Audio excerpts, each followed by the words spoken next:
and distort his message and say he's lawless, he's breaking the law, he's lawless. Again, he wants the temple to be free of corruption. He wants it to be free of defilement. What do they go around saying about him? That he wants to destroy this temple by his actions. Again, he goes and he says that your father and my father, he says the one that you call your God is my father. And then when he teaches people how to pray, he says that this is how you pray to your Father who's in heaven. What do the Jews go around and say about him? He's really a product of fornication, and I'm cleaning this up, what they said about him, and he calls his God his personal father. So you see over and over, even Jesus goes to the wilderness as like for solitude, and he also gets refined and fast and prays and gets tempted by the devil. What do they say? We think you're a Samaritan who has a demon. Everything I've quoted to you is right now from your gospel. Okay, Manu, that's fine. Get to your point.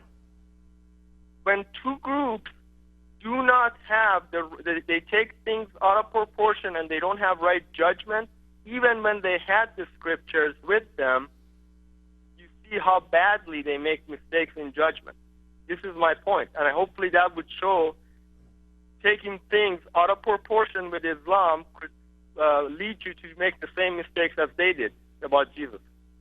Manu, I'm going to give it to David, but before I do, I hear what you're saying, and I don't know that I disagree with you. I think what you've said so far is right, but when you look at it, once again, look at the life of Muhammad according to the Quran, according to anything and everything that you've ever heard, even though you might discount the hadith, and you look at the life of Jesus and the life of Joseph Smith, and here's Jesus, rises from the dead. Here's Muhammad, he's dead and buried in Medina.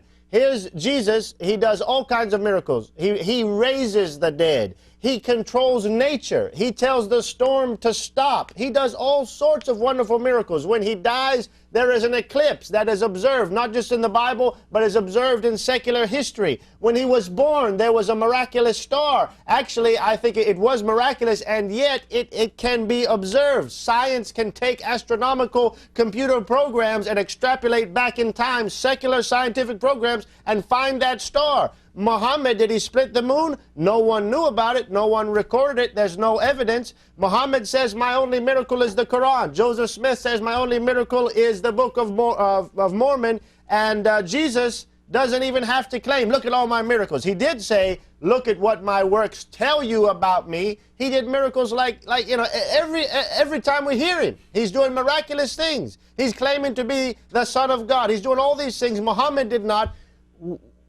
Don't you see that Muhammad and Joseph Smith are at least somewhere in a relatively close category with their own descriptions from their own teachings, and Jesus is in a completely different ballpark?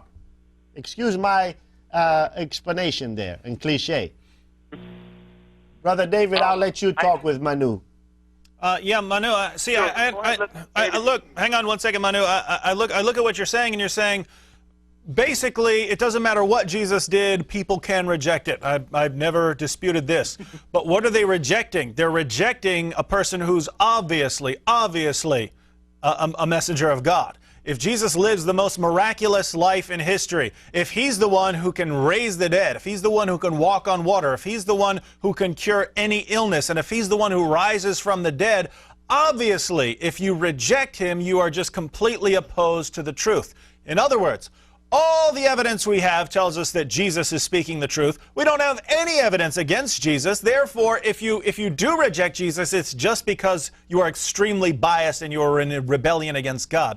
We turn to Muhammad. We turn to Joseph Smith. We don't have any evidence that these men are speaking the truth. Every shred of evidence tells us that they're false prophets and that they contradict the one person in all of history that we can put our stamp of approval on and say, if anyone's speaking the truth, it's this guy. They contradict that. We have no reason to believe what they're saying. We have every reason to reject what they're saying. And you're saying that, us rejecting Muhammad is sort of like rejecting Jesus. No, it's not. It's completely and radically different thing. I never said you rejecting Muhammad is comparable to that. I'm saying that Islam, once and for all, has defined the ultimate sin toward God, and this is where two religions really collide. What Muslims claim of Christianity is that from our perspective, Jesus came and he delivered a message that was somehow evolved and was refined very shortly, even after his from your point of view, from your standpoint, after his resurrection. We knew he was going to be cut off. Book of Daniel says that Messiah will be cut off and will have nothing. Now, I don't know. I mean, it seems to me that they had to make sense of the whole mission. They had to reevaluate the whole mission and the person of Messiah. And if you search in the secular world, that the experts that they analyzed the scriptures, you would come to the conclusion that it seems like the gospel writers, they had many gospels, and they chose these four. And then once that message got established, that's what they went by. Manu. First of all, that is absolute nonsense. Show me where Bart Ehrman or any other actual scholar in New Testament studies, Christian, non-Christian, liberal, Christian, atheist, agnostic, whatever, can point to some other gospels, See what, and Muslims misunderstand this. I don't know if it's deliberate or Muslims just don't know enough about the issue. Bart Ehrman will say, this is Bart Ehrman's position. He says, yes, there were other gospels and there were alternative Christianities. True. But he's talking about the 2nd and 3rd centuries. He's saying there were these alternative Christianities in the 2nd and 3rd centuries.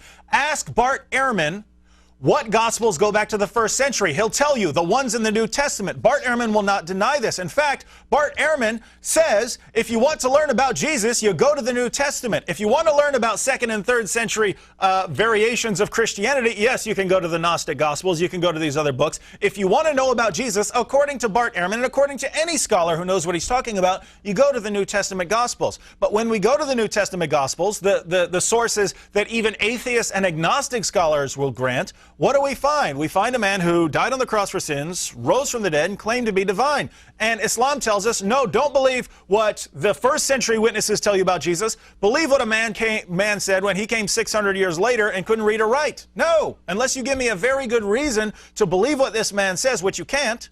Unless you give me a very good reason to believe what Muhammad says about Jesus, I'm going with the 1st century witnesses. That's just how good history works. If I want to learn about George Washington, I don't ask this man here to come up with some revelation. I go back and look at what people who were at his time wrote and said about him. That's just common sense. And all you've said in response to all this is, well, Islam defines what the ultimate sin is. What does it matter if Islam defines what the ultimate sin is if Islam is not from God? If Mormonism defines what the ultimate sin is, or any religion, Hinduism or anything else defines what the ultimate sin is, what does this matter if the religion does not have God's stamp of approval? Our point to you is Christianity does have God's stamp of approval when God raised Jesus from the dead. So if Jesus says what the ultimate sin is, if the New